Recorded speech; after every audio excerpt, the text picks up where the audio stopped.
Everyone. Last video में हमने civics पढ़ना स्टार्ट किया था और उसमें हम फंडामेंटल राइट्स को फुल डिटेल में पढ़ चुके हैं। कॉन्स्टिट्यूशन के बारे में हम पढ़ चुके हैं और फंडामेंटल राइट्स के बारे में हम पढ़ चुके हैं। आज हम टॉपिक कवर करेंगे अपना पार्लियामेंट का और उसमें लोकसभा और राज्यसभा। लेकिन आज का मेन टॉपिक होगा हमारा, हम सिर्फ लोकसभा के बारे में जानेंगे। अब देखो, जो लोकसभा है वो कैसे बनी, उसका क्या काम है, इसका स्टार्टिंग कहाँ से होती है। देखो, कॉन्स्टिट्यूशन मैंने बताया था वीडियो में, जब कॉन्स्टिट्यूशन लिखा जा रहा था तो उसके लिए एक संविधान सभा बनाई गई थी 1946 में, जब कैबिनेट मिशन आया था। कैबिनेट मिशन के बाद इलेक्शन हुए थे और कमेटियां बनाई गई थी। 1947 में क्या है, हम आजाद हो गए थे। 1947 के बाद 26 नवंबर हमारा कॉन्स्टिट्यूशन लिखा जा रहा था। कॉन्स्टिट्यूशन 26 नवंबर 1949 को बनके तैयार हो गया था हमारा। तो अभी तक जो देश चल रहा था वो किसके अकॉर्डिंग चल रहा था, उसमें कौन काम कर रही थी, हमारी संविधान सभा काम कर रही थी। और संविधान सभा के जो पहले परमानेंट अध्यक्ष थे, पहले तो कौन थे, सच्चिदानंद सिन्हा बना लिए थे 9 दिसंबर को। लेकिन फिर क्या, उनकी तबीयत खराब हो गई थी। उसके बाद एक परमानेंट अध्यक्ष बनाया गया था संविधान सभा का, जिनका नाम क्या था, डॉक्टर राजेंद्र प्रसाद। अब 26 नवंबर 1949 को हमारा कॉन्स्टिट्यूशन बनके तैयार हो गया है। लेकिन इसे लागू कब से किया गया था, 26 जनवरी 1950 को, जिस दिन हम अपना रिपब्लिक डे मनाते हैं। 26 जनवरी 1950 को लागू कर दिया। जो हमारे इलेक्शन हुए, अभी कोई गवर्नमेंट नहीं थी, अभी सिर्फ कॉन्स्टिट्यूशन पे काम चल रहा था। तो अब क्या होंगे, इंडिया में पहली बार इलेक्शन होंगे। इलेक्शन हुए, देखो आजाद देश हो चुका है 1947 में। अब इलेक्शन होने थे कि पीएम कौन बनेगा, सीएम कैसे बनेंगे, हर चीज के इलेक्शन होने थे। तो फर्स्ट इलेक्शन कब हुए थे, अक्टूबर 1951 में पहले इलेक्शन हुए थे इंडिया में, वोट डाल के। और इसका रिजल्ट कब आया था, रिजल्ट आया था अप्रैल 1952 में, इसका रिजल्ट आया था। तो अभी तक देखो, 26 नवंबर 1949 को कॉन्स्टिट्यूशन बन गया। जो संविधान सभा थी, जो कमेटी बनाई गई थी कॉन्स्टिट्यूशन लिखने के लिए, उनका काम तो खत्म हो चुका था। इलेक्शन हुए हैं 1951 में, जाके रिजल्ट आया 1952 में। तो ये जो गैप है 50 से 51 और 52 तक का, यहाँ देश को कौन संभाल रहा था, क्वेश्चन ये आता है। तो क्वेश्चन इसके अकॉर्डिंग क्या है, जो हमारी संविधान सभा थी जिसके अध्यक्ष कौन थे, डॉक्टर राजेंद्र प्रसाद। जैसे ही कॉन्स्टिट्यूशन का काम खत्म हुआ, यही संविधान सभा किस में कन्वर्ट हो गई, संसद में कन्वर्ट हो गई थी। और इसी ने संसद के तरीके से काम किया, देश में काम किया था। और लेकिन इसके अध्यक्ष को कौन थे, संविधान सभा के अध्यक्ष थे डॉक्टर राजेंद्र प्रसाद। लेकिन जब जैसे ही संविधान सभा संसद के रूप में बदल के आई और इसने संसद के रूप में काम करना स्टार्ट किया, उस टाइम पे इसके जो पहले अध्यक्ष बने थे, संसद के पहले जो अध्यक्ष बने थे वो थे जीवी मावलंकर। ये दोनों अलग अलग बातें हैं। जो संविधान सभा थी उसके परमानेंट अध्यक्ष थे डॉक्टर राजेंद्र प्रसाद।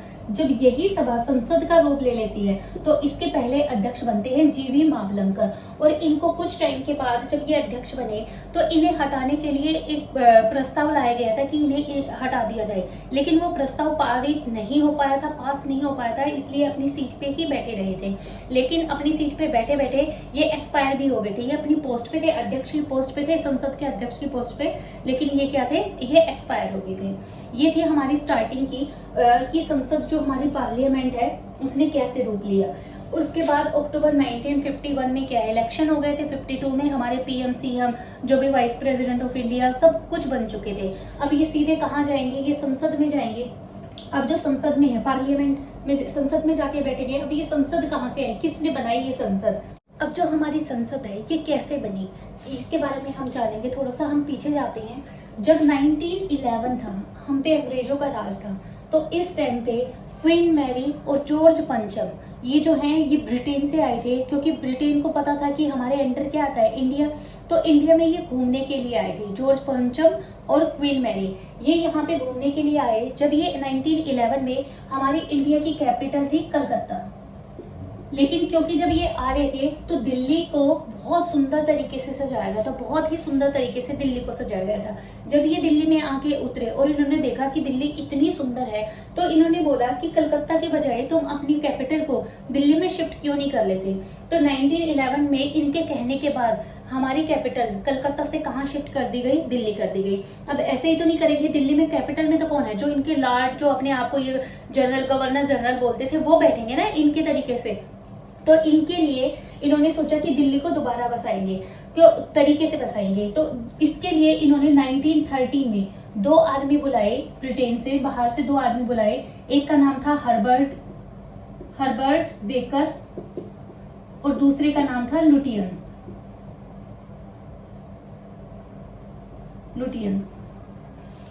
ये आए दोनों, इनको काम दिया गया। 1921 में इन्होंने काम करना स्टार्ट किया। इन्होंने जो हमारा ये है ना, इंडिया गेट है, हमारा राष्ट्रपति भवन है और हमारी जो संसद है, ये इन दोनों ने बसाए थे। ये दोनों बेस्ट फ्रेंड थे। लुटियंस क्या है, मेन काम लुटियंस का था। हर्बर्ट बेकर का नाम भी इसके साथ आता है। 1911 में इन्होंने बोला कि कलकत्ता को शिफ्ट करके, कैपिटल को कलकत्ता से कहाँ शिफ्ट कर लो, दिल्ली में। तो दिल्ली को दोबारा बसाने के लिए जो नई दिल्ली है वो किसने बसाई है, वो लुटियंस ने और हर्बर्ट बेकर ने बसाई है। मेन काम लुटियंस की दिल्ली बोला जाता है। आज भी जो हमारी नई दिल्ली है उसको लुटियंस की दिल्ली बोला जाता है। और 1921 में, ये 1930 में ये दोनों दोस्त आए। इन्होंने देखा कि कहाँ पे क्या चीज बनेगी। 1921 में इन्होंने काम करना स्टार्ट किया और 1927 तक इन्होंने 3 चीजें बना दी। जो हमारा इंडिया गेट है वो अंग्रेजों का बनाया हुआ है, इंडिया गेट। जो हमारा प्रेसिडेंट हाउस है, हाउस ऑफ प्रेसिडेंट, जहाँ पे हमारे राष्ट्रपति रहते हैं, हाउस ऑफ प्रेसिडेंट। और हमारे जो पार्लियामेंट है, जो हमारी संसद है, संसद में जिसमें हमारे एमपी जाके बैठते हैं। तो ये 3 चीजें किसने बनाई थी, इन दोनों ने बनाई थी। और यहाँ पे ये रहते थे। पार्लियामेंट में जो अंग्रेज थे वो सेशन लेते थे। पार्लियामेंट के 2 पार्ट थे, एक लोकसभा, एक राज्यसभा। लोकसभा में इनमें अलग अलग कारपेट बिछे हुए हैं। लोकसभा में ग्रीन कलर का कारपेट होता है और राज्यसभा में रेड कलर का कारपेट होता है। तो जो हमें आजादी मिली थी, जब अंग्रेज ऐसे ही नहीं भागे थे कि सुबह हमने आंदोलन छेड़ रखे थे और ये डर के रातों रात भाग गए अपना सामान छोड़ के। ये पूरे कायदे से हमें पावर का ट्रांसफर करके गए थे। ये हमें आजादी नहीं देके गए थे। इन्होंने पहले ही बोला था कि अपना कॉन्स्टिट्यूशन लिख लो, हम तुम्हें यहाँ से हम अपनी पावर का ट्रांसफर तुम्हें करके जाएंगे। तो जो पावर का ट्रांसफर करके गए थे, तो जो पार्लियामेंट का जो सेंट्रल हॉल है, हमें ऑफिशियल जो आजादी मिली है वो कहाँ पे मिली है, जो हमारी पार्लियामेंट का, अंग्रेजों की पार्लियामेंट का जो सेंट्रल हॉल था, उसमें इन्होंने अपनी पावर का ट्रांसफर किया था हमारे बड़े बड़े लीडर को। और तब ये गए थे। ये हमें आजादी करके बिल्कुल नहीं गए थे। ये सिर्फ पावर ऑफ ट्रांसफर था। और वो कहाँ था, सेंट्रल हॉल में। संसद में सबसे बड़ी, सेकंड सबसे बड़ी लाइब्रेरी है। सबसे बड़ी लाइब्रेरी कहाँ है, कलकत्ता में सबसे बड़ी लाइब्रेरी है। और सेकंड नंबर की सबसे बड़ी लाइब्रेरी कहाँ है, इसमें संसद में है हमारी। क्लियर हो गई ये चीज। अब ये था हमारा थोड़ा सा कि पार्लियामेंट कहाँ से बना। और जो ये पार्लियामेंट संसद बनी हुई है, 101 राउंड से शेप की, पिक्चर वगैरह में भी देखी होगी, राउंड से शेप की होती। और उसमें 144 जो पिलर दिखाई देते हैं, 144 पिलर है, वो स्तंभ खड़े हुए हैं। तो ये पार्लियामेंट है। अब इस पार्लियामेंट के पार्ट होते हैं और हाउस होते हैं। पार्ट ऑफ पार्लियामेंट क्या क्या पार्ट है इसके, एक लोकसभा पार्ट है, एक राज्यसभा पार्ट है और प्रेसिडेंट ऑफ इंडिया, ये मिलके काम करते हैं। ये पार्ट ऑफ पार्लियामेंट बोले जाते हैं। एक होता है हमारा हाउस ऑफ पार्लियामेंट। ये 2 ही हैं, लोकसभा और राज्यसभा। क्योंकि हाउस तो क्या है, बिल्डिंग है ना, ये तो लोकसभा और राज्यसभा की बिल्डिंग है। यहाँ पे आदमी बैठते हैं आके। तो हाउस तो कितने हैं, 2। और पार्ट कितने हैं, लोकसभा, राज्यसभा और president of India. President of India एक पोस्ट पे बैठा हुआ है, ये हाउस में काउंट नहीं होता क्योंकि ये एक आदमी है जो पोस्ट पे बैठा हुआ है। अब लोकसभा और राज्यसभा के बारे में मैंने जो बेसिक डिटेल थी वो आपको बताती है। अब जो इलेक्शन होते हैं, अब एमपी एमएलए कैसे बनते हैं, देखो लोकसभा में, राज्यसभा में 2 तरीके के आदमी होते हैं, एक होते हैं एमपी, एक होते हैं एमएलए। अब इनमें क्या डिफरेंस है, जो एमपी होते हैं वो लोकसभा में बैठते हैं, जो लोकसभा में बैठेंगे वो क्या होंगे, एमपी होंगे। और जो स्टेट लेवल पे विधानसभा होती है, विधानसभा देखो, लोकसभा होती है सेंट्रल लेवल पे काम करती है और जो विधानसभा होती है वो स्टेट लेवल पे काम करती है। ये सेंट्रल पे होती है और ये स्टेट पे होती है। यहाँ पे जो बैठेंगे वो क्या होंगे, एमपी होंगे। यहाँ पे विधानसभा में, स्टेट में, हर स्टेट की अपनी अलग अलग विधानसभा है। कितनी विधानसभाएं हैं, 28 तो क्या स्टेट है और 2 यूटी में है। यूटी में विधानसभा नहीं होती, लेकिन सिर्फ दिल्ली में और पुदुचेरी में सिर्फ 2 ही यूनियन टेरिटरी ऐसी हैं जिनमें विधानसभा है। ये क्यों है ये मैं आगे बताऊंगी। लेकिन विधानसभा सिर्फ स्टेट में होती है, यूटी में नहीं होती। क्यों नहीं होती, क्योंकि जितनी भी यूटी है, 8 यूटी है ना हमारे इंडिया में, तो इनकी सीधी पावर किसके हाथ में होती है? सेंट्रल पावर होती है। सेंट्रल गवर्नमेंट जो होती है उसके हाथ में यूटी की पावर होती है। लेकिन सिर्फ 2 ऐसे यूटी हैं जिनके में क्या है, सीएम बनते हैं। अब यहाँ क्यों बनते हैं? देखो 69th अमेंडमेंट हुआ था, 69वां संविधान संशोधन हुआ 1991 में।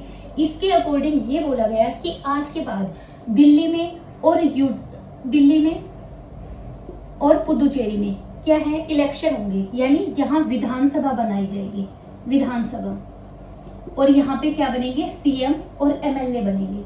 ये कब हुआ? ये 1991 में 69th अमेंडमेंट से हुआ था, सिर्फ 2 यूटी के लिए हुआ था। और इसी अमेंडमेंट में दिल्ली का नाम बदल के क्या कर दिया गया, एनसीआर, नेशनल कैपिटल रीजन, या NCT, national capital territory. Clear है? इसके बाद एक और अमेंडमेंट हुआ 17th अमेंडमेंट 1992 में। इसमें ये बोला गया कि जो दिल्ली और पुदुचेरी के जो सीएम हैं और जो एमएलए हैं, ये जो जब प्रेसिडेंट ऑफ इंडिया का, यानी देश के राष्ट्रपति का जब इलेक्शन होगा, तो इसमें दिल्ली और पुदुचेरी के जो सीएम होंगे और एमएलए होंगे वो इसमें भाग लेंगे, अपना वोट डालेंगे। आपको पता है ना, जब देश में राष्ट्रपति का इलेक्शन होता है तो उसमें आम जनता भाग नहीं लेती। उसमें कौन भाग लेता है? एमपी और एमएलए ही सिलेक्ट करते हैं किसको, इसको प्रेसिडेंट ऑफ इंडिया को। क्लियर हो गया? ये बहुत इंपॉर्टेंट बात है। एक दिल्ली का नाम चेंज हुआ था और इनमें विधानसभा, सीएम और एमएलए बनेंगे और ये इलेक्शन में भाग लेंगे, राष्ट्रपति के इलेक्शन में पार्टिसिपेट करेंगे।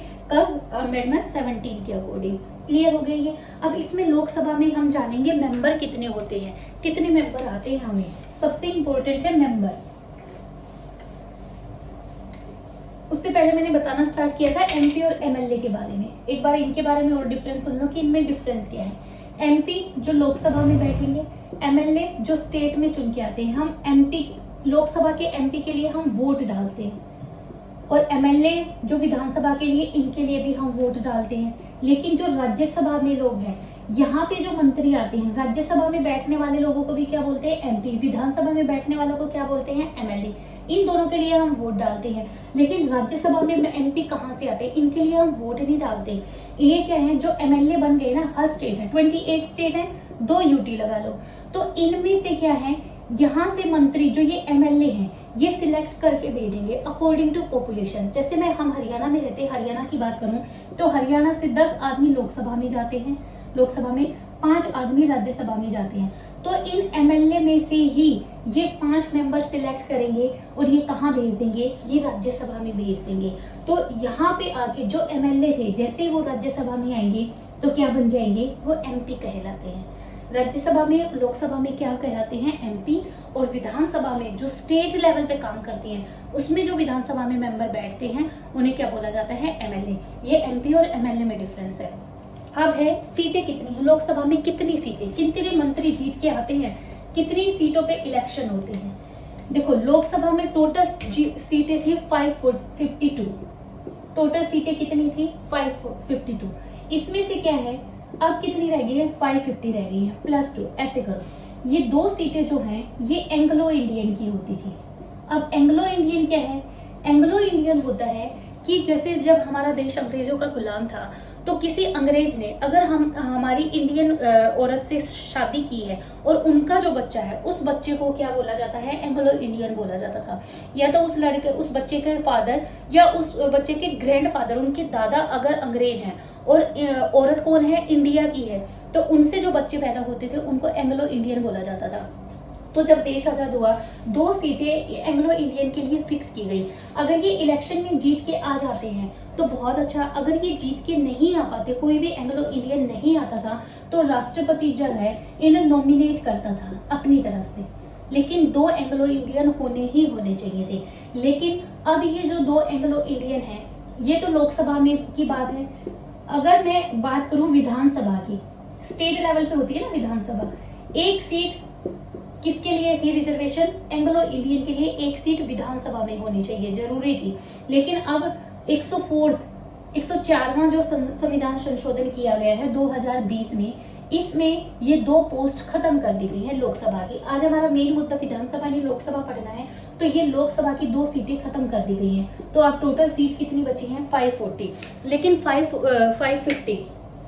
550 एमपी नहीं बनते। क्यों नहीं बनते? एमपी बनते हैं सिर्फ 543। देखो अभी मैंने बताया 552 में से 2 माइनस कर दिए एंग्लो इंडियन, अब कितने रह गए हैं? 550। लेकिन 550 नहीं बनते। कितने बनते हैं? एमपी 543। अब ये 7 कहाँ गए? अब ये 7 देखो 7 कैसे होते हैं। और इन 550 में से भी अगर मैं बताऊं आपको 530 प्लस 20, अब ये क्या है? ये आएंगे स्टेट से, जो स्टेट है ना 28, उन स्टेट से आते हैं, और 20 आते हैं यूटी से, जो यूनियन टेरिटरीज है हमारी।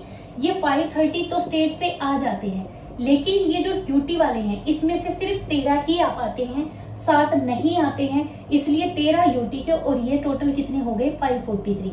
अब 7 की कमी रह गई, क्योंकि 7 मिलके क्या बनाते हैं? 550। अब ये 7 कहाँ जाते हैं? क्यों नहीं है ये हमारे पास, लेकिन हम तो इसमें काउंट करते हैं। अब ये देखो, जो हमारा ये कश्मीर है, कश्मीर के एक हिस्से में जम्मू कश्मीर है, इस तरह हमारे चाइना ने हम पे कब्जा कर रखा है। जब हमारा देश आजाद हुआ था, तभी चाइना ने हम पे अटैक करके ये वाला पोर्शन हमसे ले लिया था।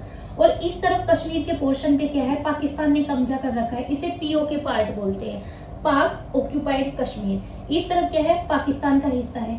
तो हमें अब भी उम्मीद है कि कभी ना कभी ये जो कश्मीर का हिस्सा पाकिस्तान ने ले रखा है, ये हमारे हिस्से में आएगा। और जब ये हमारे हिस्से में आएगा, पीओ के जब हमारे हिस्से में आएगा इंडिया में, तो इसको क्या है? एकदम स्टेट तो नहीं बना सकते, ये सीधा किसके अंडर आएगा? सेंट्रल पावर के अंडर में आएगा। और ये क्या बनेगा? यूटी बनेगा।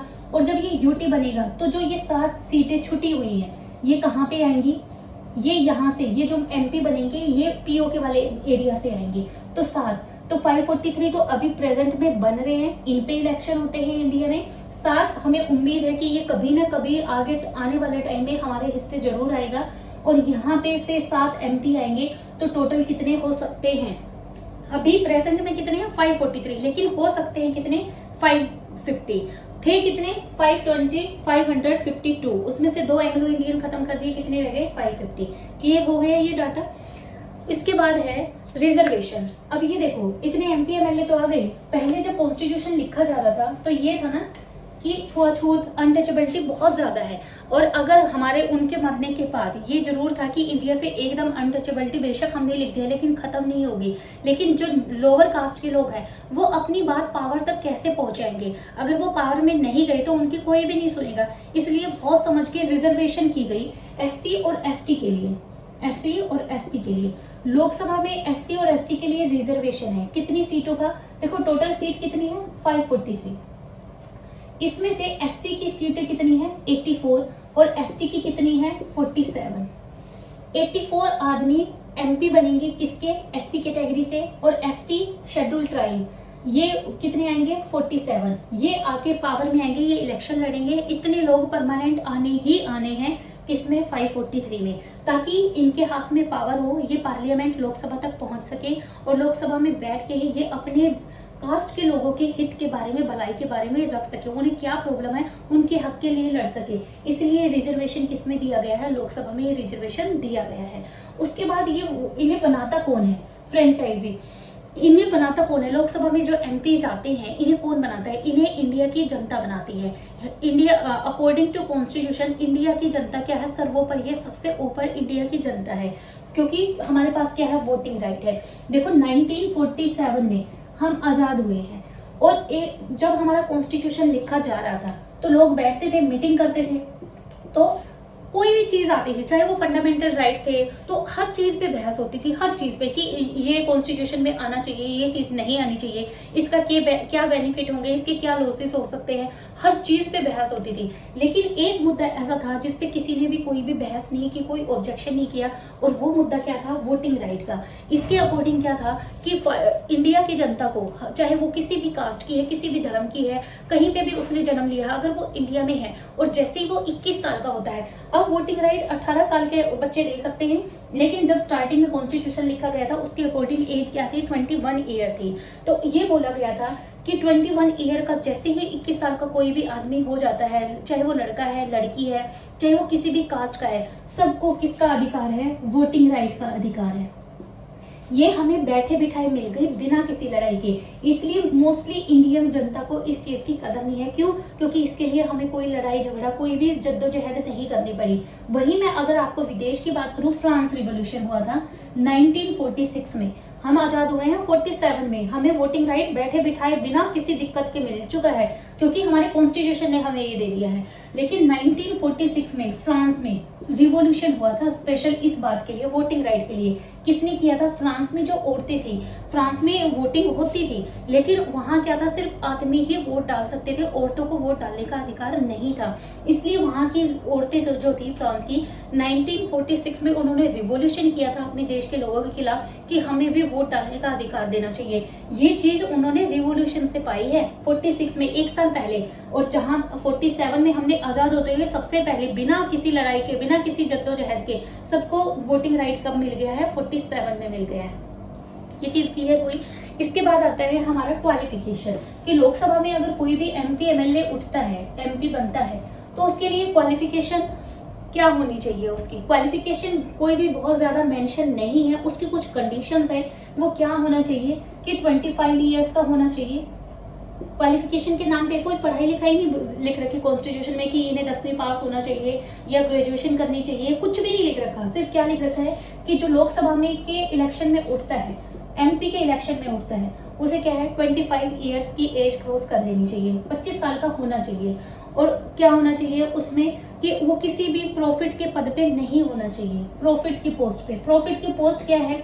कॉन्स्टिट्यूशन में बिल्कुल भी मेंशन नहीं की गई है कि ये प्रॉफिट क्या है, पोस्ट कौन सी है प्रॉफिट की। ये संसद के हाथ में पावर दी गई, कॉन्स्टिट्यूशन में लिखा गया कि आगे जाके ये संसद तय करेगी कि प्रॉफिट की पोस्ट कौन सी है। तो इन्होंने अपने अकॉर्डिंग किसको कर दिया? सरकारी जॉब को, कि जो भी आदमी सरकारी जॉब पे है वो इलेक्शन में पार्ट नहीं ले सकता। अगर वो लेगा तो ले तो सकता है, लेकिन उसे पहले किससे रिजाइन देना पड़ेगा? जो उसकी जॉब है उसे रिजाइन देना पड़ेगा, क्योंकि वो किस पे है? लाभ के पद पे है, लाभ के पद पे। इसे बोलते हैं लाभ का पद।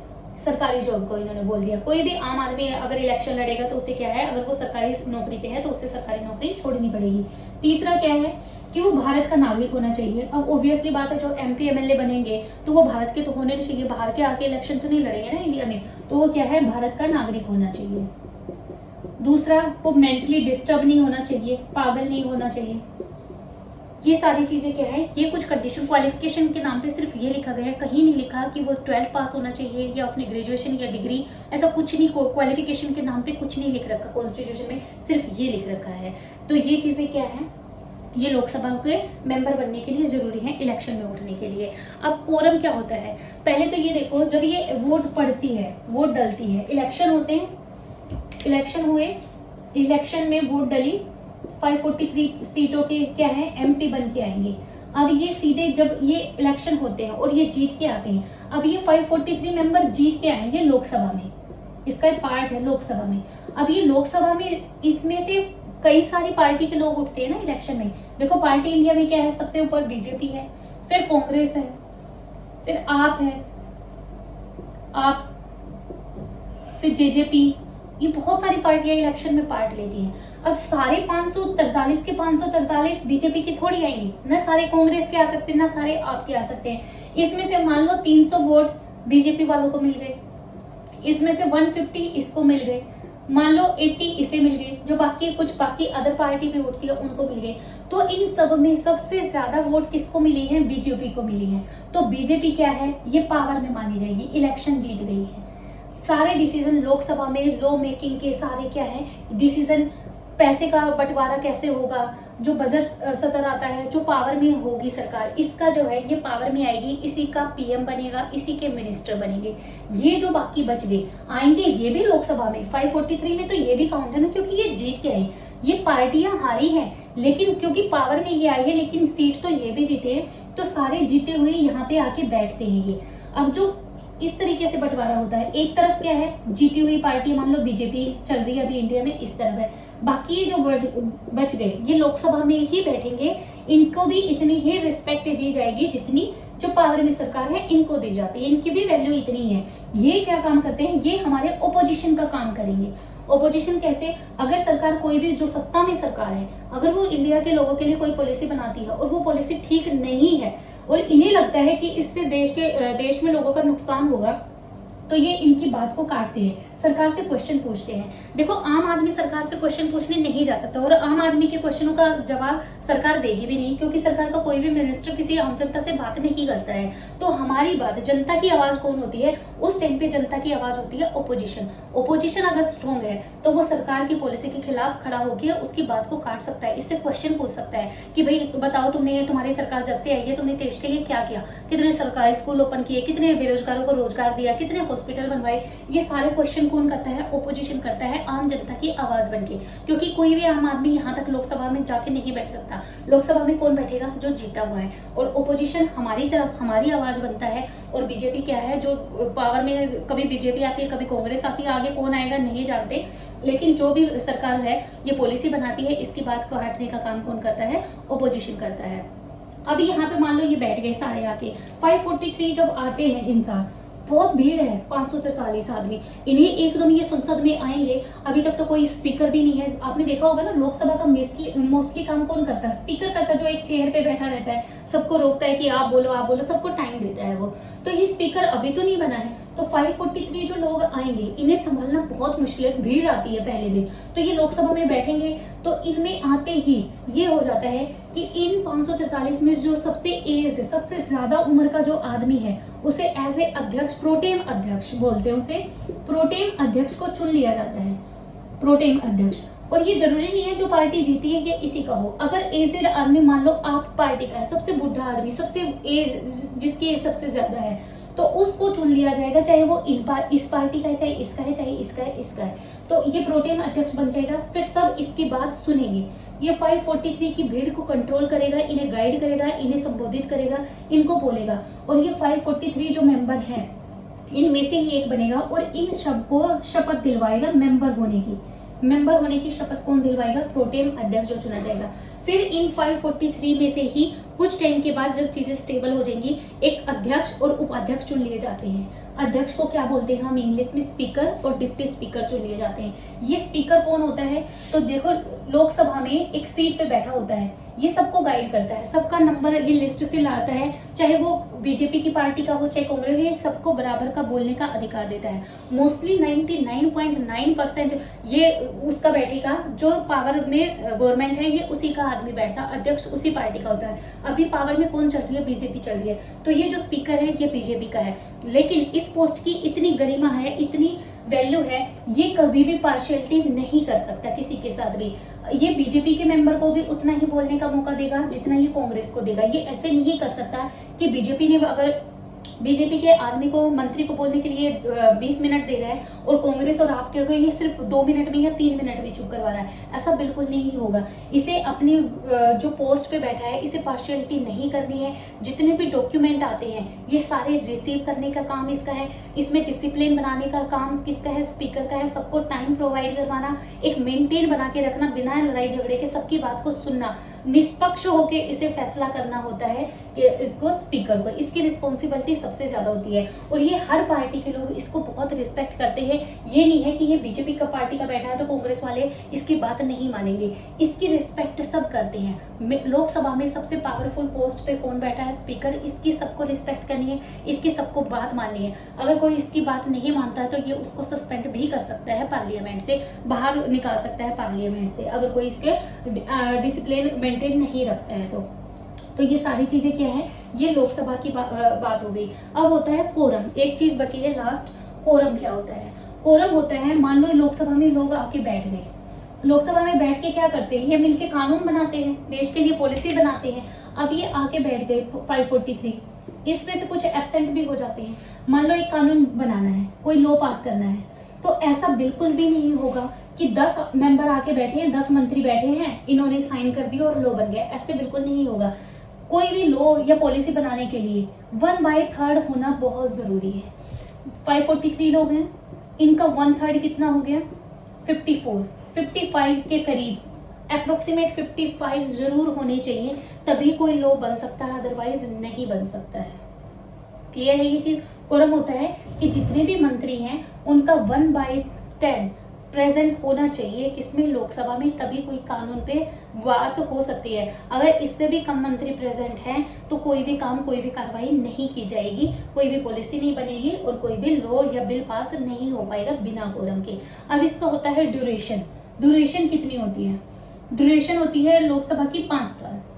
5 साल के बाद इलेक्शन होने ही होने हैं। 5 साल में से पहले भी ये भंग कर सकते हैं। अगर सरकार गिर जाती है तो 5 साल से पहले भी गिर सकते हैं, लेकिन अगर ठीक ठाक गवर्नमेंट चलती है तो इसका ड्यूरेशन कितना होता है? 5 साल के 5 साल तक ये काम करेगी। उसके बाद इलेक्शन हो गए, दोबारा हो सकता है बीजेपी अभी सत्ता में है तो दोबारा फिर बीजेपी आ जाए, हो सकता है कांग्रेस आ जाए, हो सकता है आप आ जाए। ये टोटली डिपेंड करता है वोटिंग राइट पे। जनता जिसे चाहे उसे बनाए, जिसे चाहे उसे नीचे गिरा सकती है अपने वोटिंग राइट से। इतनी पावर है हमारे वोट में। इसलिए कॉन्स्टिट्यूशन में लिखा गया है कि सबसे सर्वोपरि, सबसे ऊपर अगर इंडिया में कोई है वो है जनता, क्योंकि जनता के पास क्या है?